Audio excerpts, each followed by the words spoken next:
On behalf of Crosscheck Media and Biz Talk Today TV, welcome everyone to the debut episode of the Torres Report. I am your host, Todd Schoenberger, and the star of the show is none other than the senior economist at Interactive Brokers, José Torres. Jose, what do you think? The debut episode, are you nervous? Todd, not nervous at all. I love hanging with you and talking with you. It's going to be a terrific program. We have a lot to talk about. We got geopolitics, we got earnings, Supreme Court tariff decision, Fed Chair Powell's DOJ investigation, So much. rates, long list of things to talk about. We probably won't get to all of it, Todd, but we'll be able to talk about a few things. Well, this could be a 5-hour show, actually, but we don't want to keep the audience that long. But to bring the audience up to speed, this show will air every Wednesday at 2 o'clock Eastern. The purpose of the 2 o'clock time frame is because when the Federal Reserve meets, they render their decision at 2 o'clock Eastern. So we want to make sure we're live and covering it with Jose. So big brains on the leadership at BTT for that one. But Jose, all seriousness, so let's start talking about the economy. Last Friday, we just had the jobs report release, and it came in less than expected. What do you think, though? I mean, what does this say about the health of the labor market? Well, the labor market is in good shape. We have the immigration restriction that's really hampering the total payroll potential. So we're not going to have job gains in 150,000, 200,000 as normal like we had in the previous administration when you had an open border and you had expansive labor supply. You also have AI adoption that's hampering some of the white collar industries. A lot of the entry level jobs are now they're more efficient. AI is doing a lot of those more routine tasks. And then the rate sensitive areas, namely construction, manufacturing, and small business, rates have come down, but they still remain too high for those sectors to flourish. However, the unemployment rate did tick down to 4.4%. That was good news. But part of the reason it decreased was because 45,000 people left the labor force. Participation rate ticked down to 62.4%, still well below the pre-pandemic peak of the pre-pandemic level rather of 63.5%, really due to excess retirements after the pandemic and shifting demographics.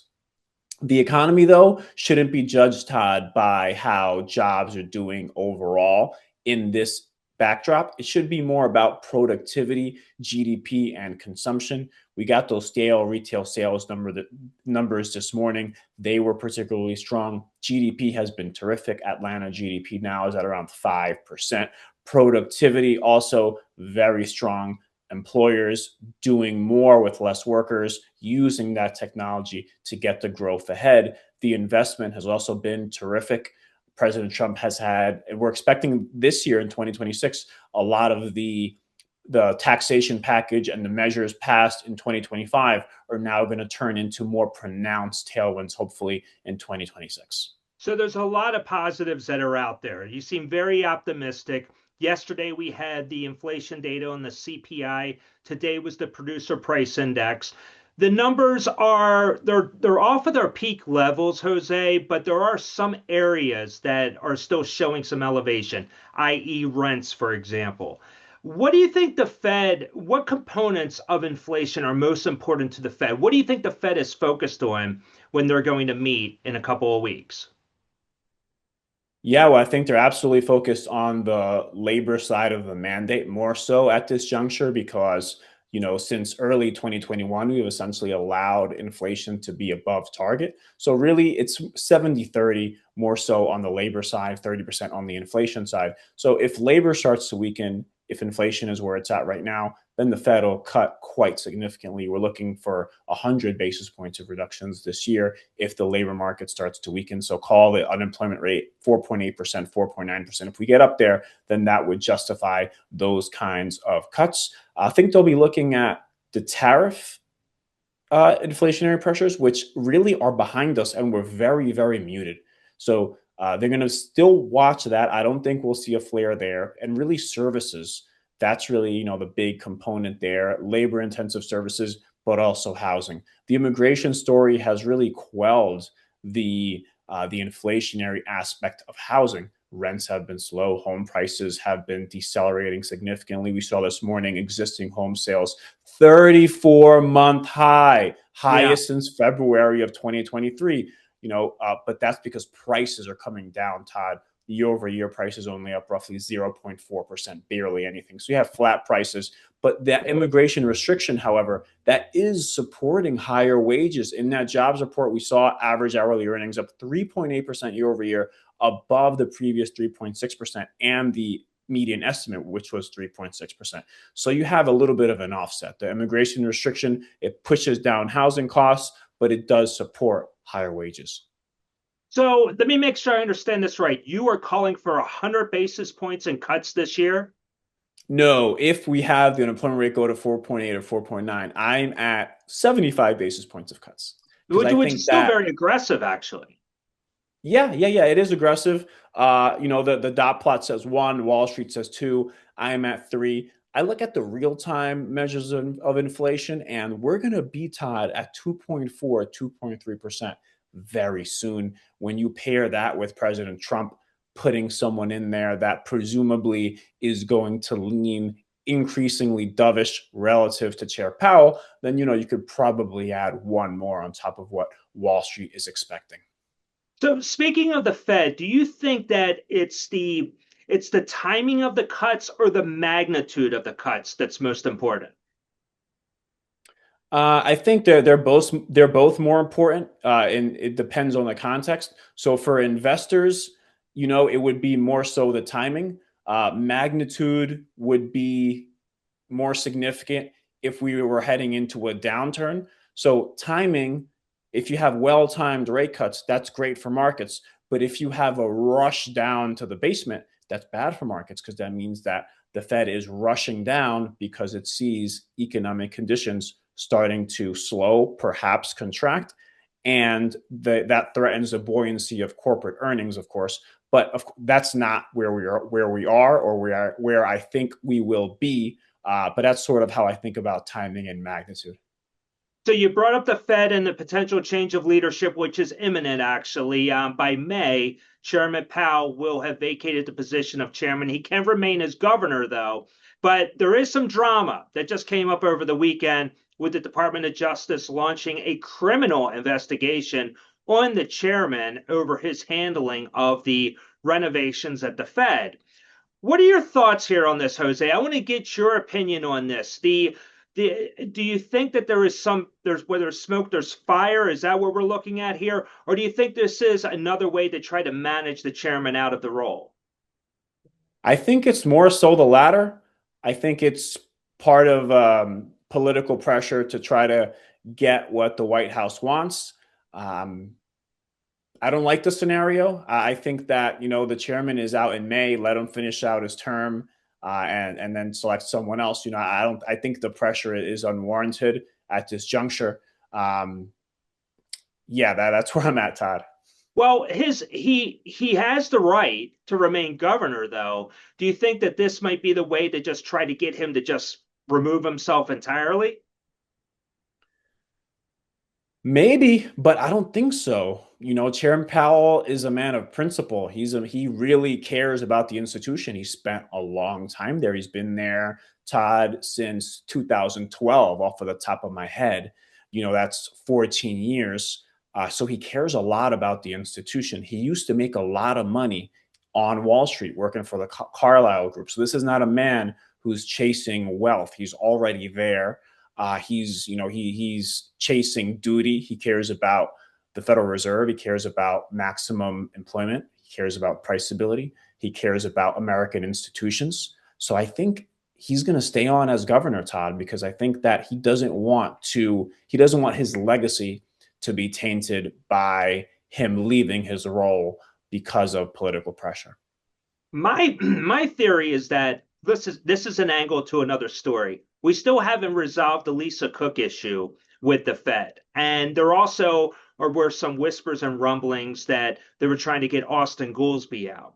So going forward, you're absolutely right. In only 4 months, the chairman's gone anyway. You still have to bring in someone. They still have to go through the congressional hearing as far as being approved to be put into the chairman role. So with that being the case, I have to wonder why now, and I have to think that this must be smoke and mirrors where there's something the DOJ is trying to get, but it's not the chairman, it's something else.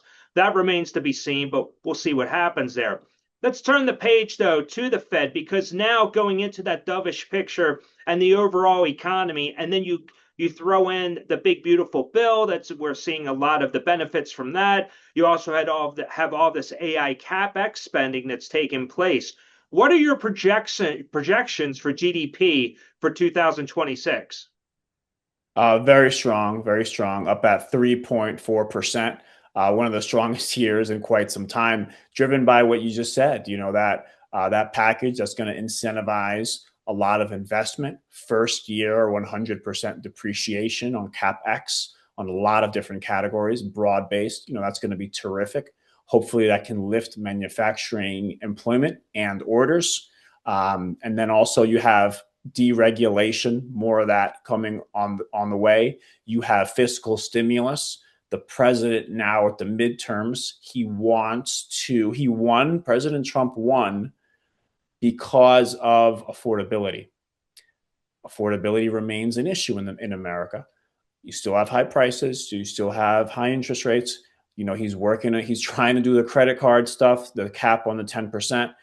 He's talking about pandemic style household checks of $2,000. Right now is the time where President Trump is going to try to please the constituency.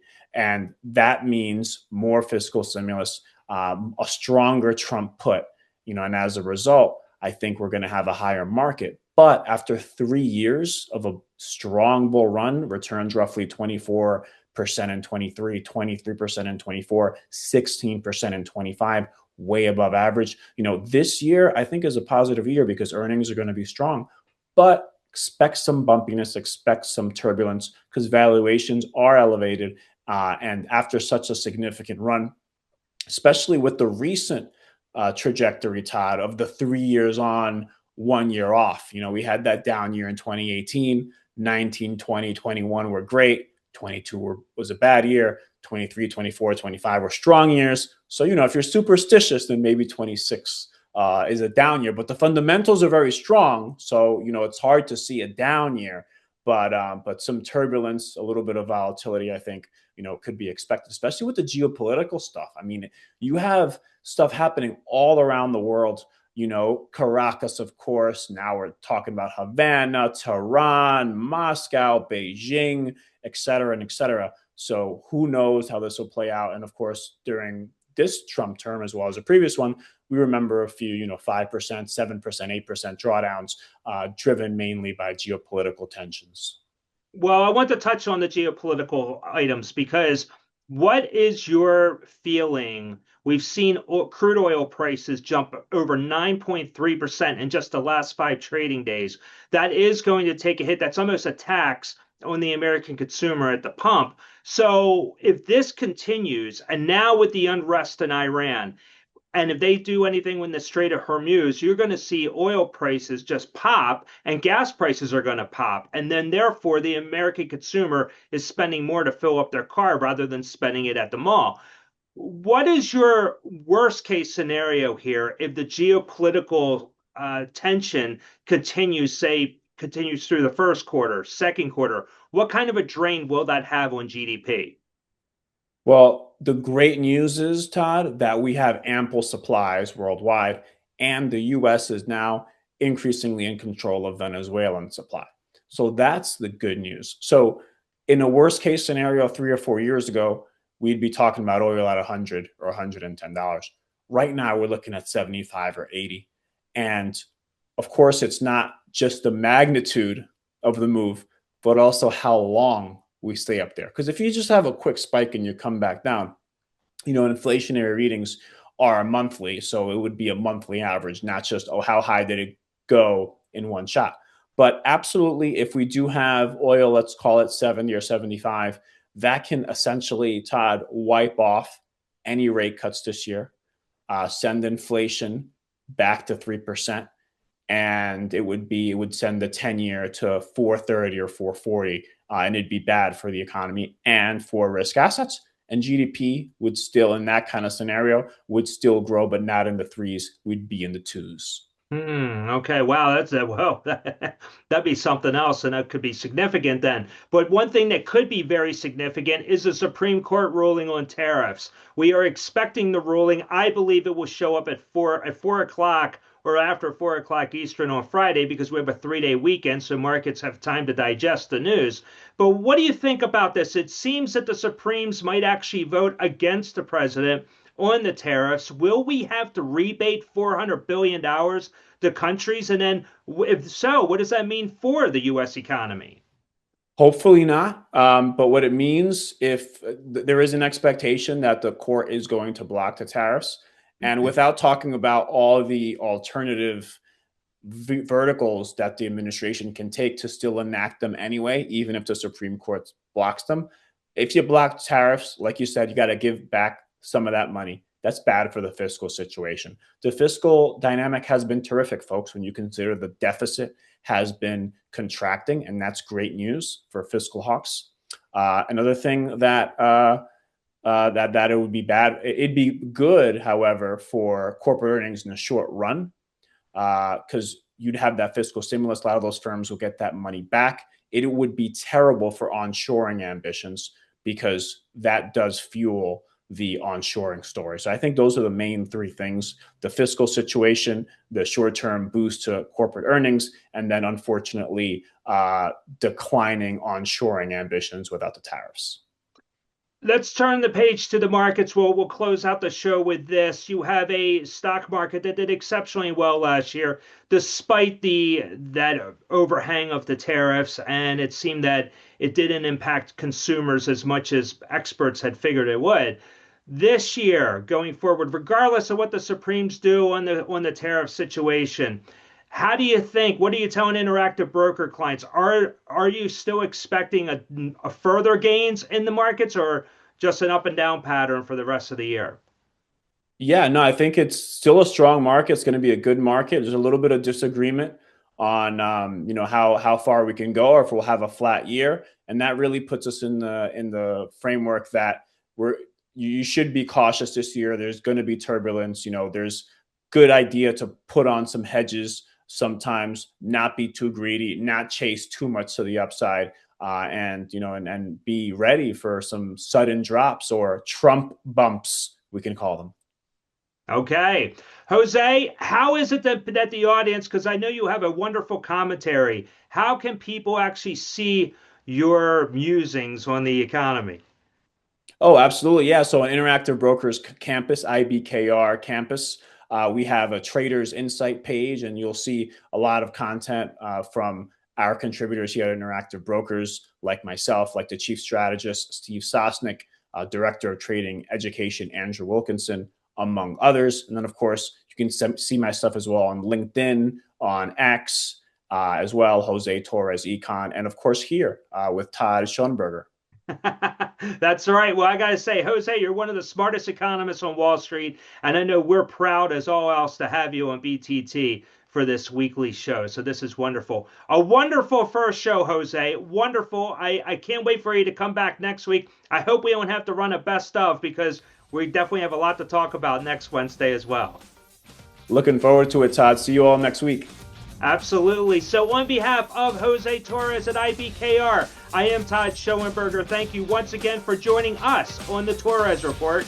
We'll catch you next Wednesday live at 2 o'clock Eastern. Take care.